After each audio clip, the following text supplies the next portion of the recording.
Petrolina and Juazeiro. Two cities, two states, two cultures, and two worlds. The cities are so close and yet culturally so distinct. How far do those cultural differences go? And do they actually affect the architecture?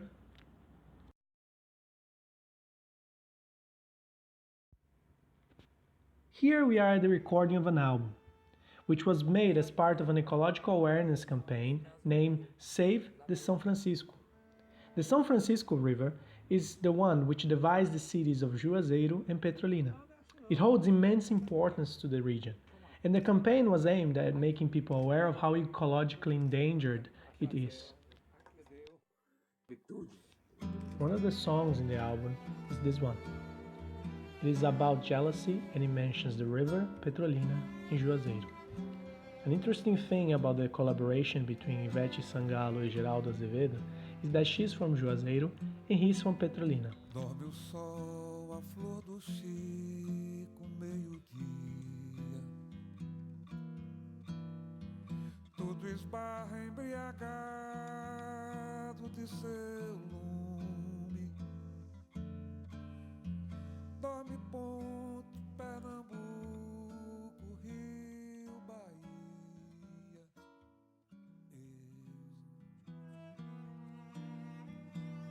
Juazeiro, nem te lembras dessa tarde. Petrolina, nem chegaste a pé. Now, for many of us, even if we don't understand the language, something might just have stood out. They have different accents. This is not just the case with them both, but it is a reality of the cities. Petrolina and Juazeiro are only divided by a river, but yet they have very different cultures.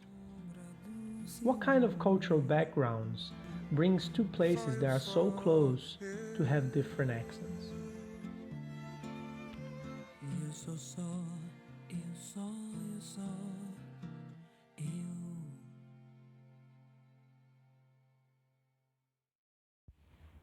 In order to understand Brazilian cultural borders, we need to: number one, consider its size. When looking at this map, we can see that it is almost like a continent, and here we have some of the countries that can fit in each state of Brazil. Number two, we need to remember that although Brazil was colonized by the Portuguese, many other countries had an effect on each region through immigration and conquest. The influence of these countries range greatly, lending to many different cultures.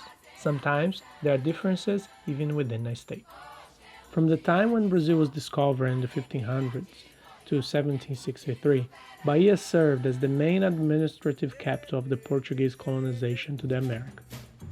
The main economic source during the colonization was the cultivation and exportation of sugarcane, and integral to this endeavor was the slave trade.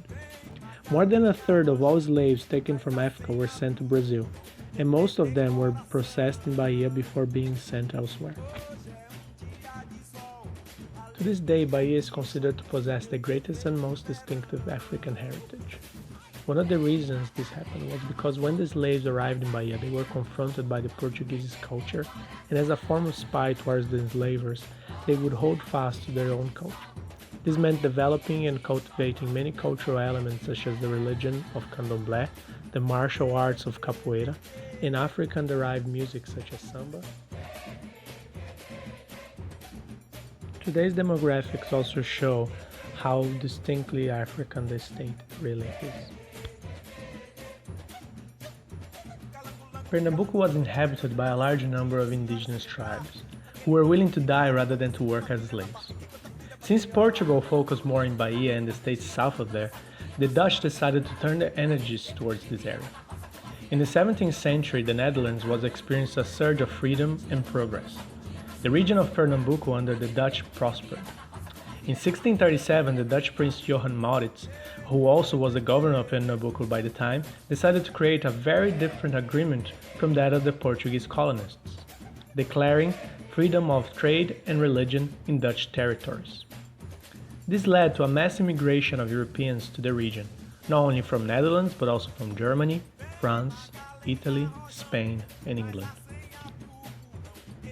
European influence in the region of Pernambuco can still be seen in the demographics of today, with more than 56% of the population being of European descent. This legacy did not limit to genetics, but it influenced culture and art. We can easily see how musically this state inherited a lot of European culture. We have the shot, the chachado, and most famous, the baião, here sang by Luis Gonzaga. The name of the song is Petrolina em Juazeiro. Having this historical background in mind, we are able to understand why the culture, in turn, the accents are different. Pernambuco has inherited a bit of an European tonality, while Bahia accent has a more of an African tempo. But then again, wouldn't the close proximity dilute or merge the accents in other cultural aspects of the cities? Accent as well as other cultural aspects are not only a regional thing and have a very interesting dynamic. Cultural accents are due to attitudes of the population and other historical factors. Many social linguists, when studying regional Brazilian accents, have noticed that they have a lot to do with attitudes rather than region. Attitude, when speaking about culture, is about the way people react towards a social element. Even though the origins of the accents can be traced back to the Africans or the Europeans, which were learning the Portuguese language, eventually the accents take a life of their own, and the way it will be transmitted through time will depend on the attitude people have towards it.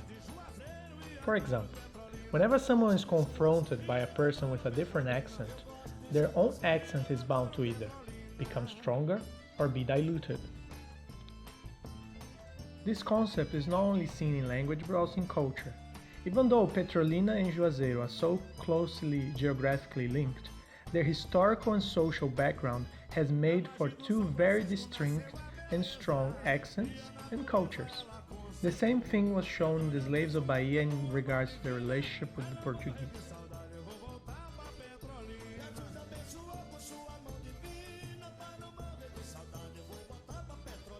And with that in mind, we are able to tackle the architectural differences between the regions. During the early colonial era in Brazil, Portugal uses Bahia as the main headquarters. Most of the buildings built in this era were of the Baroque style. However, not any kind of Baroque, but Portuguese Baroque, which is very distinct from their European styles. The Portuguese Baroque was different in that it was made to be adapted to the colonization period.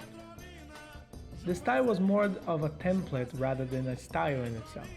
The way a building would end up looking was conditioned by several political, artistic, and economic factors, resulting in a unique blend in every place where it was built.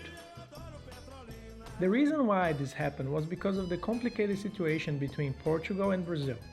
No architecture was designed with a set architectural intent. Most buildings were mixed-use, compelling them to create a style that could be easily rearranged to fit every different situation. The style was nicknamed Estilo Chão, or plain style, because they were simple, single-room basilicas, deep main chapels, without interior and exterior decoration.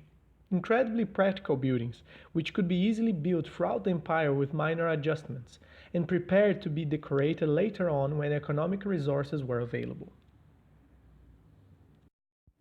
In reality, most of the Portuguese Baroque that we see today in Bahia does not look so plain, but that is because it did its job perfectly. The plain style was meant to be incremented and easy to be transformed by means of decoration such as painting, tiling, and carving later on. Therefore, depending on the situation, turning an empty, boring area in a pompous Baroque scenario was extremely easy, and indeed, that is what happened. A great example of this can be seen on the Pelourinho Square, which is the historic center in Bahia's capital of Salvador. Here we had the city center during the Portuguese colonial period. The place was named after the whipping post, or pillory, which is a device made to hold the slaves for punishment. A common scene at this central plaza, since it was here that the slaves received punishments and were sold.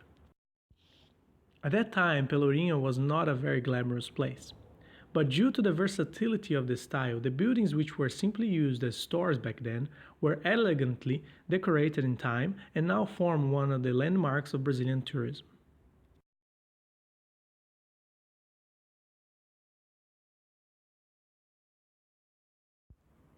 Bahia is the religious capital of Brazil, holding Brazil's oldest cathedrals as well as having the biggest number of churches per capita in the country. In Juazeiro is no different, religion being engraved in the very story of the city. In 1706, while a missionary group was settling in the region, a native found a statue of the Virgin Mary on the grottos near the river São Francisco. From then on, the statue became more and more important to the region, and now it is housed on this church. The cathedral is the seat to 35 communities, meaning that around 180,000 people are in one way or another involved to the church. Something remarkable to the fact that the city has a population of 218,000. Not just that, but the last procession made by the church to celebrate the birthday of 310 years since the statue was found, there were more than 80,000 people present. The Cathedral of Juazeiro is dedicated to Our Lady of the Grottos. It is a classic example of the heritage of the Portuguese Baroque. The church is simple, lacks any sort of extravagant decoration, and it also has a very simple layout.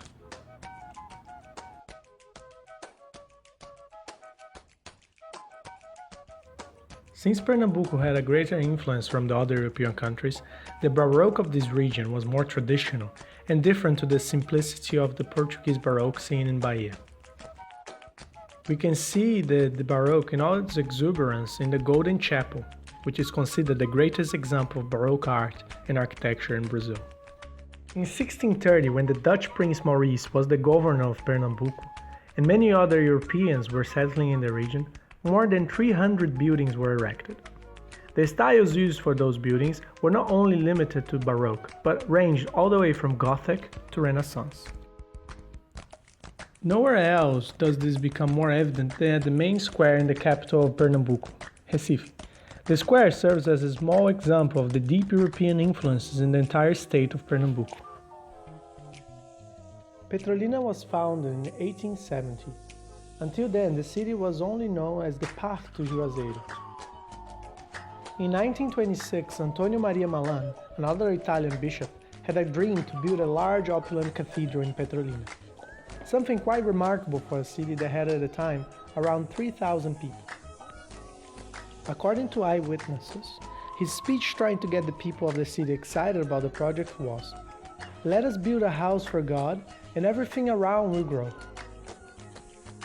Despite the scale and ambition of the project, the church was finished remarkably quickly, only 4 years later. All of the locals were involved in the project. Since then, the words of Antonio worked like a prophecy. The city grew remarkably, and the cathedral stands tall as a symbol and reminder of the city's ambitious roots. The cathedral was done in Gothic style. It was most likely inspired by Antonio's idea of churches back from Italy. It demonstrates the continuing influence of the European immigrants in Petrolina as well as in Pernambuco.